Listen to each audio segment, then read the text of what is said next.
Bonjour à tous et bienvenue sur cette nouvelle vidéo. Je vous retrouve aujourd'hui pour le reset du mois de octobre-novembre. Je sais jamais si je dois dire le reset du mois qui vient de passer ou le reset du mois qui arrive. Bref, on est fin octobre et en fait on est le 30 octobre. Demain le 31, donc dernier jour du mois, et je suis de repos aujourd'hui et demain. Donc en fait je vais en profiter pour faire mon petit reset du mois et vous embarquez avec moi dans mes lectures pour Halloween, je pense. Je vous l'ai déjà montré dans mon vlog spécial lecture d'Halloween, qui s'est pas tout à fait passé comme prévu, mais je me suis concocté une petite sélection pour justement aujourd'hui et demain, pour avoir des lectures vraiment horrifiques, histoire de me mettre vraiment dans le bain de cette fête. Autrement, entre aujourd'hui et demain, j'ai pas grand chose de prévu. Aujourd'hui, c'est vraiment détente, relax. J'avance à fond dans ma lecture du tome 3 du livre des Terres Bannies de John Gwynne, Ruine donc. Je l'ai commencé un petit peu avant de partir en randonnée avec ma maman, et alors vu la taille et le poids du livre, évidemment je ne l'ai pas embarqué avec moi dans mon sac à dos, donc j'avais dû le laisser chez moi en pause à environ un tiers je dirais du bouquin, qui fait quand même plus de 700 pages. Et je l'ai repris il y a quelques jours, j'ai dû patienter parce que j'avais d'autres lectures en cours quand je suis rentrée de la randonnée. Bref, je l'ai repris il y a quelques temps et depuis je le dévore. Il me reste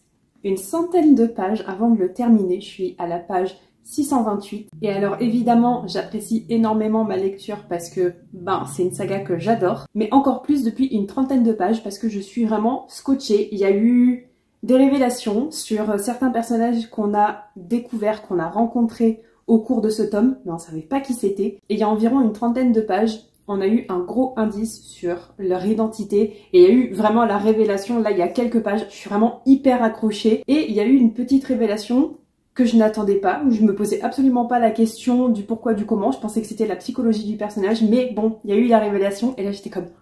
Mais on me cache encore des choses alors que je suis à la fin du tome 3.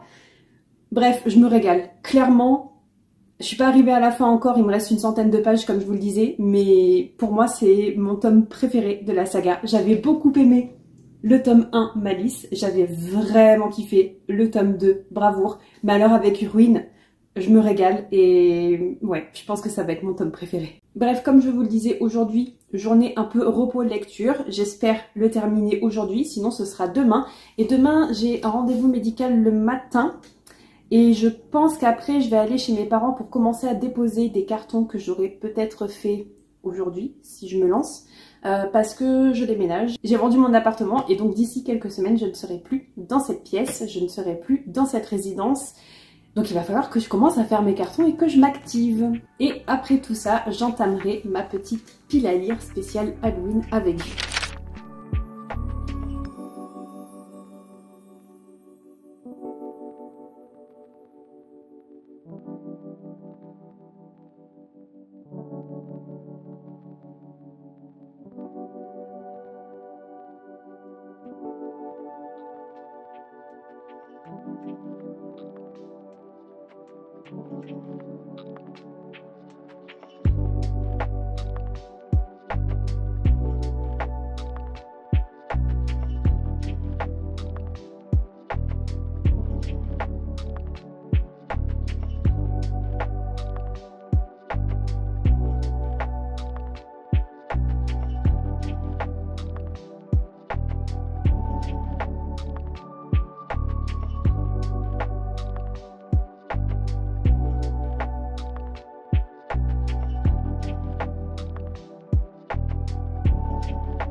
Bon alors comme d'habitude, tout ne s'est pas passé comme prévu. Je vous tourne cette vidéo 24 heures avant de la sortir. Ça va être compliqué pour le montage, mais on va essayer d'y arriver. J'aurais dû faire tout ça hier, mais j'ai eu une grosse migraine dans l'après-midi. Et le matin, j'étais à mon rendez-vous médical et ensuite j'ai retrouvé mes parents pour faire des courses et tout ça. J'ai été absolument incapable de faire quoi que ce soit dans l'après-midi. J'ai réussi à rentrer chez moi juste avant la nuit et j'ai seulement réussi à lire un petit peu. Et encore parce que c'était des BD et du coup j'avais pas besoin de trop réfléchir, de trop forcer sur mes yeux. Voilà, ça a été compliqué. Donc je vous retrouve maintenant pour faire un point donc justement sur le mois qui vient de s'écouler, le mois d'octobre, et vous dire ce qui s'en vient pour le mois de novembre. D'abord, pour ce qui s'est passé sur le mois d'octobre, évidemment j'ai terminé ma randonnée du GR70. Je vous mets le lien dans le petit i juste ici, mais aussi dans la barre d'informations sous la vidéo, puisqu'évidemment je vous ai fait tout un vlog dessus. Et aussi l'autre moment important que j'ai vécu sur le mois d'octobre, c'était mon 3e concert de Lindsey Stirling. C'était formidable, très émouvant. Je savais que j'allais pleurer, mais j'ai quand même pleuré beaucoup plus que ce que je pensais. Voilà, c'est Lindsey, je suis toute émue à chaque fois que, déjà quand j'écoute certaines de ses chansons, mais encore plus quand je les écoute en live et que je la vois et... Bref, ça fait remonter plein d'émotions et c'était magnifique. Je suis allée la voir à Paris et j'ai fait uniquement l'aller-retour presque que pour elle. J'ai pas vraiment profité de la capitale, mais j'y remonte d'ici quelques jours pour retourner voir Royal Republic, encore une fois. Donc là, je pense que ça va être un de mes moments préférés du mois de novembre, évidemment. On a rendez-vous le 16 novembre au Zénith et j'ai là aussi trop hâte d'y retourner. Ça va être mon premier vrai concert pour cette nouvelle tournée. J'ai trop hâte de voir ce qu'ils nous ont concocté. Et cette fois-ci, je vais rester un petit peu plus longtemps sur Paris. J'ai prévu, si j'ai le temps, d'aller voir quelques librairies qui vendent des livres anglophones. Donc, ne vous étonnez pas s'il y a plusieurs bouquins en VO dans mon prochain book haul. Enfin, dans mon book haul du coup de mois de novembre et décembre. Mais aussi et surtout, avec mon ami, on va aller à Disneyland. Je suis assez pressée. Je voulais aller à Disneyland sur le mois d'octobre, donc il y a quelques jours quand je suis montée. Mais on s'est dit que vraiment on n'aurait pas le temps de faire quoi que ce soit, donc on a préféré changer un petit peu nos plans et y aller sur le mois de novembre. Au lieu d'aller à Disney en mode Halloween, ce que je voulais absolument découvrir, on va finalement y aller avec la magie de Noël. Donc ça peut être pas mal aussi, c'est un petit peu moins mon délire, mais je pense que ça peut être très magique quand même. De toute façon, ça doit faire 10 ou 15 ans que je suis pas allée à Disneyland, donc... j'ai hâte de redécouvrir les parcs. Et enfin, dernière chose importante pour moi sur le mois de novembre, je déménage. J'ai vendu mon appartement et c'est l'une des dernières vidéos que je tourne ici puisque dans 2 semaines, je n'aurai plus mon appartement. Je serai retournée chez mes parents. C'est juste histoire de quelques mois avant de récupérer un nouveau logement, mais bon. Donc cet appartement que j'adore, eh bien c'est la fin. J'ai un petit pincement au cœur parce que vraiment...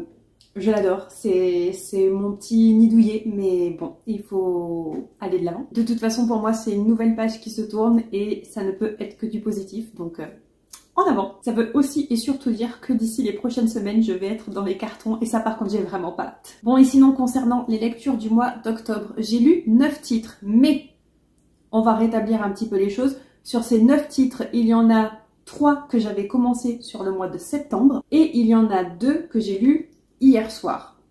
Donc on relativise un petit peu. Le premier des 3 romans que j'avais démarré sur le mois de septembre et que j'ai terminé il y a quelques jours, c'est évidemment Ruine, juste ici. Je vous l'avais dit en intro, mais voilà, je l'ai terminé le 30 octobre. J'ai passé presque toute ma journée à lire, mais je ne pouvais pas lâcher ce tome 3. Et je confirme que c'est mon tome préféré jusqu'à présent. Il y a encore le tome 4 qui va sortir dans pas longtemps et ce sera la conclusion de cette série. Mais voilà, pour moi, ça reste clairement mon préféré pour le moment. À la fin, par contre, Monsieur John Gwynne, il faut pas faire ça. Il faut pas faire ça quand on n'a pas la suite et fin dans les mains tout de suite. Je vais pouvoir tenir le coup, mais j'ai vraiment besoin de savoir ce qui se passe après. Ce qui est assez drôle d'ailleurs parce que j'avais la sensation que dans ce tome 3, on souffrait un petit peu moins. Nos personnages préférés avaient tendance à moins mourir peut-être. Sauf voilà sur le dernier chapitre et sur les dernières pages, voire même les dernières lignes. Bon, je peux pas vous en dire plus évidemment, mais il me faut la suite. Et ça tombe bien puisqu'elle sort fin novembre, mais j'ai pas prévu de l'acheter tout de suite. Je l'ai mis sur ma liste du Père Noël à voir, donc si je l'aurai à mon anniversaire qui est juste avant Noël ou à Noël. On verra bien. Autrement, je l'achèterai sur le mois de janvier et je pense que je tarderai pas à le lire et à terminer cette saga. Le deuxième titre que j'avais démarré sur le mois de septembre et que j'ai terminé en octobre, c'est un titre qui est un gros pavé des familles. Il fait 960 pages si ma mémoire est bonne. 950, j'y étais presque. Bref, presque 1000 pages. Je l'avais démarré pendant ma randonnée sur ma Kobo en e-book, en lecture numérique pour que ce soit beaucoup plus léger et beaucoup plus agréable pour moi. Et finalement, je n'ai jamais pris le bouquin en physique. J'ai dévoré ce roman en version numérique. Je ne vais pas pouvoir vous en dire plus parce que c'est une de mes lectures pour mon challenge Babelio, mais autant vous dire que j'ai mis du temps à le lire puisque ça m'a pris presque un mois, mais je me suis longtemps posé la question de pourquoi j'ai attendu autant avant de découvrir ce titre. Et enfin le troisième titre que j'ai démarré là aussi durant le début de cette randonnée et que j'ai terminé il y a quelques jours, c'est Le chemin de sel de Raynor Winn. C'est un roman de non-fiction puisqu'on suit justement Raynor et son mari Moss qui viennent littéralement de tout perdre. Ils ont perdu leur maison, ils ont perdu leur travail, ils ont perdu leurs revenus et dans la même semaine, ils découvrent que Moss est atteint d'une maladie incurable qui va très lentement mener à sa mort. Et donc ils plaquent absolument tout, de toute façon ils ont plus grand chose à perdre et ils vont marcher le sentier côtier qui se trouve au sud-ouest de l'Angleterre et ils vont parcourir 1 millier de kilomètres. Déjà c'est un très gros challenge, mais en plus ils le font avec très peu d'argent puisque comme je vous le disais ils viennent de tout perdre et en plus de ça ils ont pas vraiment l'habitude de marcher donc c'est encore une contrainte pour eux, d'autant plus que comme je vous le disais Moss est malade et ça complique encore plus les choses. C'est un roman que je voulais absolument lire pendant ma randonnée puisque je me suis dit je vais marcher 250-270 km, j'aimerais bien découvrir l'histoire vraie de personnes qui ont marché 1 millier de kilomètres et j'avoue que c'était sympa mais je l'ai quand même traîné presque un mois parce que j'étais pas si accrochée que ça à ma lecture. Donc forcément c'est pas un coup de cœur, mais c'est pas une déception non plus, c'était plutôt une lecture agréable, mais j'avais pas vraiment la sensation de marcher avec eux et de découvrir la beauté de la randonnée avec eux. Par contre j'ai bien aimé le fait que Raynor analyse certains points qu'elle soulève au fur et à mesure de son avancée dans cette aventure. Par exemple quand il traverse certaines villes qui ont de l'importance au niveau historique, au niveau culturel ou au niveau social du pays. Elle analyse certains points et ça c'est quelque chose que j'ai bien aimé. Je me suis peut-être même plus intéressée à ça qu'à leur propre randonnée. Je sais pas, c'est assez bizarre à expliquer. Mais voilà, comme je vous le disais, pas une déception mais pas un coup de cœur non plus. Ensuite après ça, j'ai démarré mes lectures pour mon vlog Cozy Halloween, là aussi je vais vous mettre le lien dans la barre d'informations mais vous l'avez très certainement déjà vu. Dans ce vlog j'ai lu 3 titres que je pensais être des titres d'horreur, des titres parfaits à découvrir justement pour le mois d'octobre et la saison de la peur. Donc je vais revenir évidemment très rapidement dessus mais en premier lieu j'ai lu My Best Friend's Exorcism de Grady Hendrix. C'est mon premier Grady Hendrix et c'est certainement pas le dernier.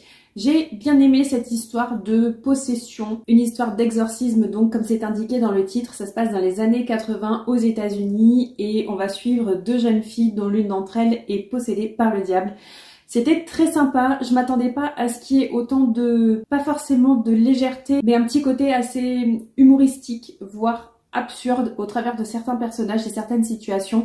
Je m'attendais pas à ça, du coup ça m'a un petit peu déboussolée. Mais maintenant que je sais que c'est la patte de Grady Hendrix, je m'y attendrai un petit peu plus pour ses autres lectures. Il y a certains passages vraiment what the fuck et il y a une scène, un chapitre en particulier qui m'a marqué, comme je vous l'ai dit dans le vlog. Donc j'y pense encore alors que ça fait quelques semaines que j'ai terminé ce roman.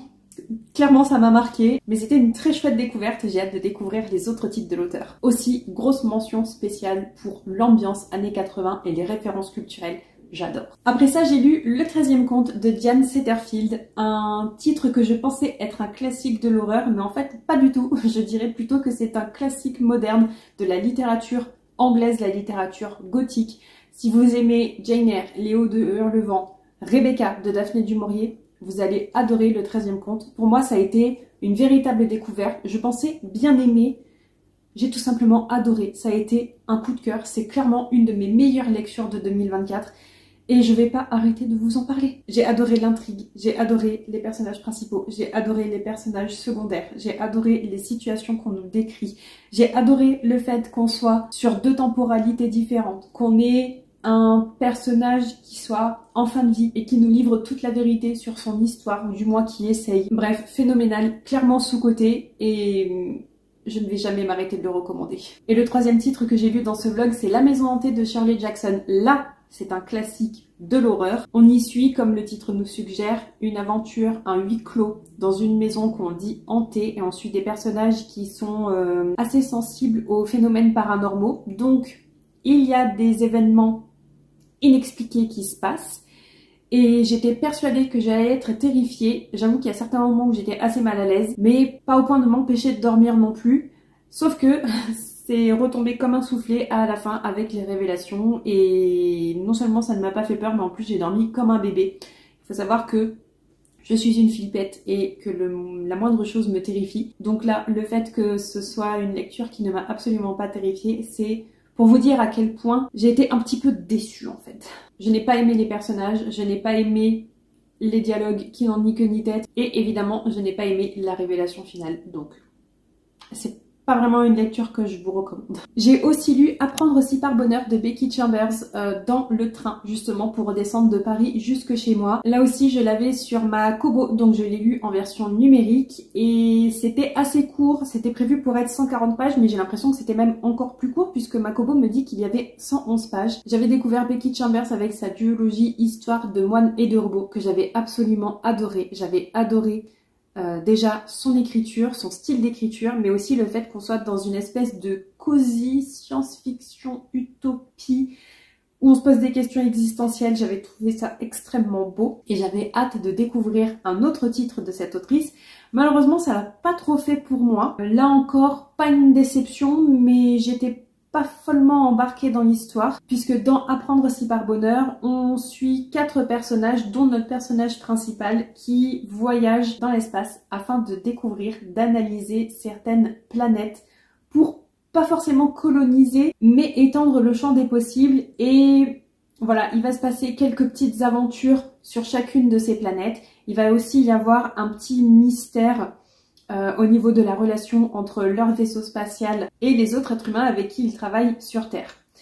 Il y a donc voilà un petit mystère. Voilà, je saurais pas trop vous en dire plus. C'était sympa mais sans plus en fait pour moi. J'ai pas eu le coup de cœur que j'attendais. J'ai pas eu cet attachement que j'attendais et je saurais pas trop vous dire pourquoi. Est-ce que c'est parce que justement on parle de science des planètes, de voyage dans l'espace et que c'est pas forcément quelque chose qui m'intéresse?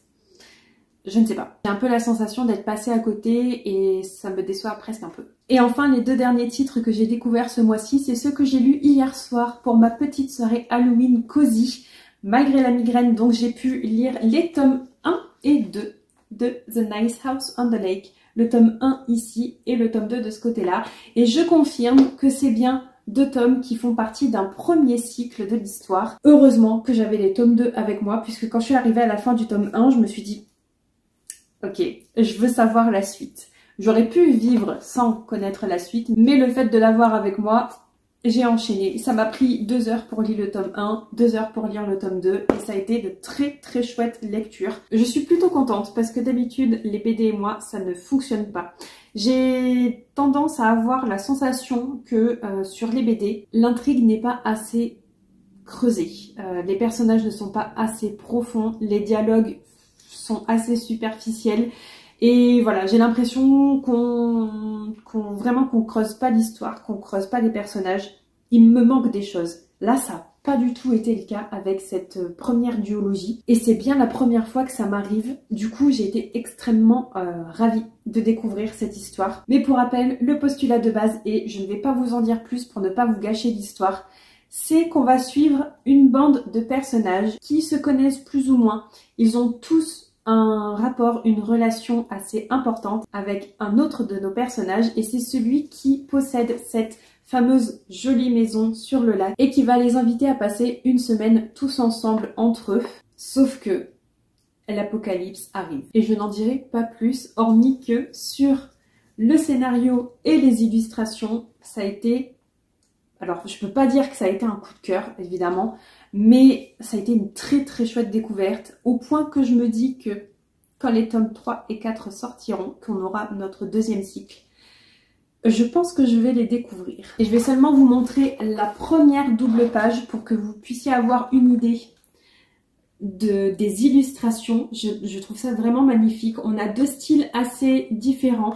Ici, c'est la page couverture du premier chapitre et toutes les pages couverture des chapitres ont ce style-là, un peu presque réaliste, j'ai envie de dire. Et ensuite, on retrouve les planches plus habituelles, mais j'ai adoré les traits, j'ai adoré l'usage des couleurs et j'ai adoré l'histoire. On a aussi la psychologie et les caractères de nos personnages qui sont vraiment creusé et ça c'est quelque chose qui m'a extrêmement plu. Donc je ne peux que vous recommander de découvrir The Nice House on the Lake. Les tomes 1 et 2 sont donc disponibles. Comme je vous le disais, l'histoire est complète sur ces deux tomes. Le premier cycle est complet et j'ai hâte de découvrir le second cycle. On vient de finir le tour de mes lectures sur le mois d'octobre et sur le mois de novembre, j'ai encore quelques lectures prévues. Il faut vraiment que je termine mon challenge Babelio. Il me reste 2 titres à découvrir qui sont quand même assez conséquents et qui risquent de me prendre du temps. Mais on est vraiment sur le bon bout, j'y crois. Sinon j'ai toujours un titre ou deux de ma pile à lire d'Halloween, puisque j'avais prévu de lire plus de titres que ça hier soir, mais j'ai pas pu à cause de ma migraine. Je vais donc découvrir à partir d'aujourd'hui Horror Store, deuxième titre de Grady Hendrix. J'ai trop hâte de commencer à le lire aujourd'hui. Je pense que je vais commencer ça sur ma pause déjeuner. Et j'ai toujours envie d'avancer dans ma pile à lire de la saison de la peur. Donc là aussi, je vais vous mettre le lien dans le petit i et dans la barre d'informations juste en dessous parce qu'il y a de quoi faire. Et aussi, j'ai prévu un nouvel épisode du vlog Crash Test. Pour celles et ceux qui ne savent pas, je me suis lancée dans un petit challenge personnel où je découvre un titre d'un auteur que je n'apprécie pas forcément. Le principe, c'est un peu ça passe ou ça casse. Le premier épisode, c'était avec Happy Place de Emily Henry, puisque j'avais aimé mais sans plus le premier titre que j'avais lu d'elle et j'avais beaucoup apprécié le second, donc je me demandais si le troisième allait passer ou pas. Et donc j'ai décidé de me lancer dans un deuxième épisode de ce challenge Crash Test. Je vais donc découvrir un nouveau titre d'un auteur cette fois-ci que je n'apprécie pas forcément. C'est un peu la lecture de la dernière chance. Donc je ne vous en dis pas plus, je vous garde la surprise, mais sachez qu'un nouvel épisode est en préparation. Ah, et j'allais presque oublier, qui dit reset dit nouveau tirage au sort. Et comme chaque mois, il faut que je tire dans mon pot spécial prompt une lecture plus ou moins au hasard. Donc je vais tirer au hasard un des prompts pour aiguiller mon prochain choix d'un livre que je dois lire sur le mois de, de novembre. Pour rappel, pour le mois d'octobre, j'avais tiré le prompt lecture numérique et j'ai donc validé ce prompt-là plutôt 2 fois qu'une, j'ai envie de dire, puisque j'ai lu dans son entièreté le tome 1 de l'Empire du Vampire de J. Christophe et aussi Apprendre aussi par bonheur. Donc là, je viens de tirer un nouveau prompt et c'est... Alors, je vais vous le mettre dans le bon sens. Est-ce que j'arrive à lire? Qu'est-ce que c'est? Oh, démarrer ou redémarrer une nouvelle saga. Oh là là. J'avais pas prévu de faire ça tout de suite. Donc, ça veut dire qu'il faut que dans ma pile à lire physique, donc dans ma bibliothèque ici, il faut soit que je relise un tome 1 d'une saga pour pouvoir la redémarrer parce que je l'ai oublié depuis trop longtemps, soit démarrer une nouvelle saga. Dans quoi je vais me lancer ? Bon, je pense que je vais me lancer dans la découverte du club des amateurs de romans policiers. Le premier titre ici, c'est Ils étaient 7, c'est écrit par C.A. Larmer. C'est une nouvelle série de Cozy Mystery où on va suivre des personnages qui font partie d'un book club si ma mémoire est bonne. Et comme le titre de la série l'indique, ils sont absolument fans de romans policiers. Mais ils vont finir par mener une enquête un petit peu spéciale qui les touche d'un peu trop près. Je crois qu'il y a déjà plusieurs tomes de cette série qui est sortie. Si ma mémoire est bonne, le tome 4 vient de sortir. Donc si ça me plaît, je sais que je peux découvrir au moins le tome 2, 3 et 4 de cette série. Ce qui peut être plutôt pas mal. Je pense que ça va se lire vite parce que déjà les Cozy Mystery en soi c'est assez prenant et addictif donc ça se lit vite.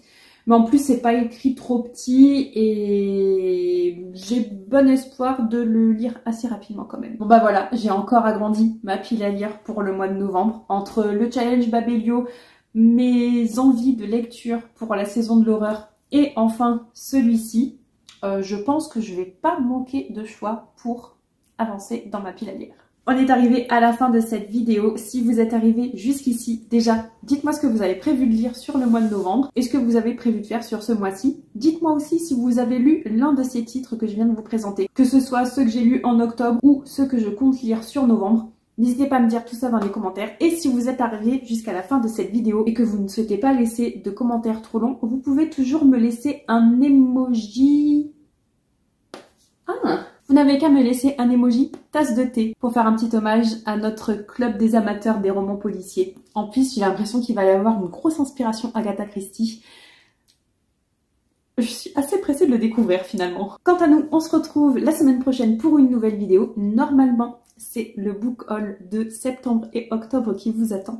Croyez-moi, il y a du lourd. Je vous dis à la semaine prochaine. Bye bye!